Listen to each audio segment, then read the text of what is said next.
When I was growing up, IBM, it sounded brand new, and it sounded like the future.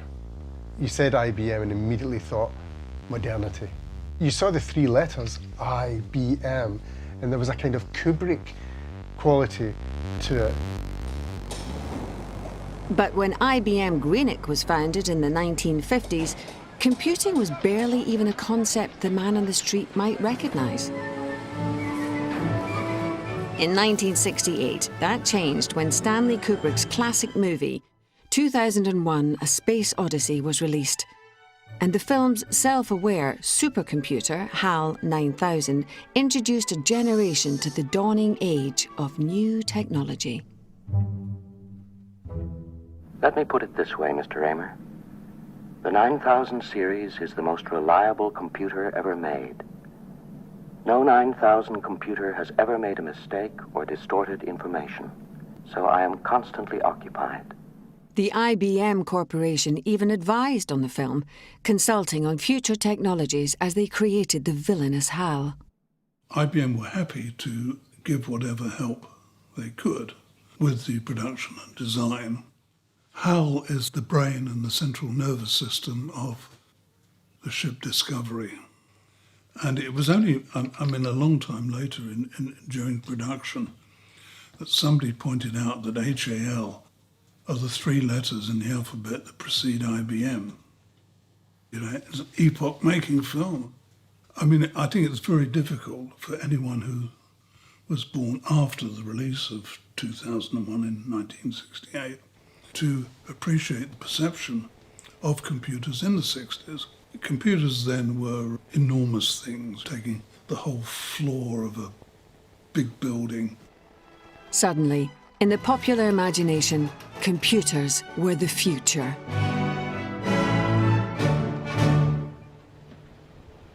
I'd seen 2001: A Space Odyssey, and I'd left school the week before.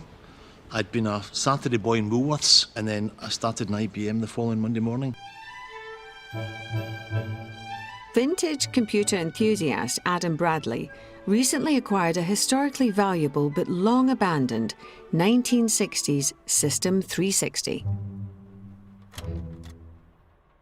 So here we have the IBM 360 central processing unit. This is the heart of the mainframe.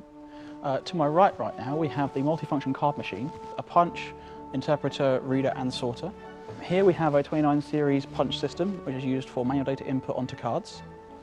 Over here we have a double-deck 2415 Mark II tape drive. We have a 2311 disk drive, 2501 punch card reader, and just over here we have a system printer. So in the central processing unit we can see that the serial number of this particular frame begins 55. Now 55 means this was manufactured by IBM Greenock.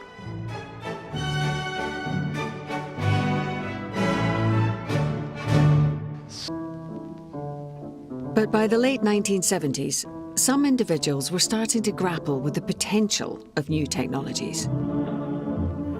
Here's Johnny. And opening the door to new computerized ways of working, film director Stanley Kubrick bought an IBM Series 1 for use on his production, The Shining. The Series 1 proved very useful on The Shining. Cost about £16,000, which in '78 was a pretty sizable amount of dosh. I think that was the first computer used in production in the British film industry.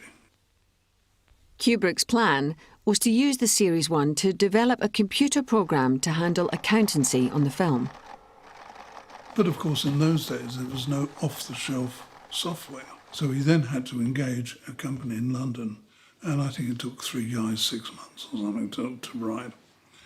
It was very curious, the attitude to the rest of the film industry. You guys obviously don't know what to spend your money on.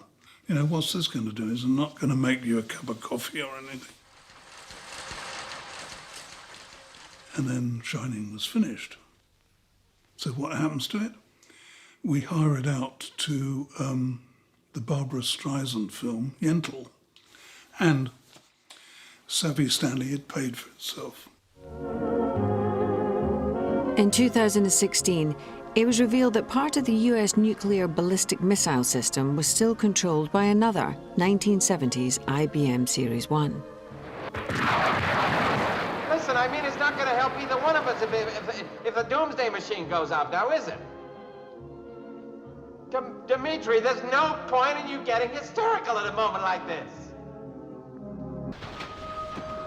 As the new PC moved into homes and offices around the country, it began to change our relationship with technology. Stanley Kubrick was again at the vanguard of the new IBM tech. The trouble with the IBM manual is that if you want something specific to look up, it's very good, but it's very hard to sit down and read the whole IBM manual. Stanley had been reading about the IBM PCs. This was the green screen. It didn't have a hard drive, but it had two 5 1/4 floppies. And I remember saying to Stanley, I really don't want this.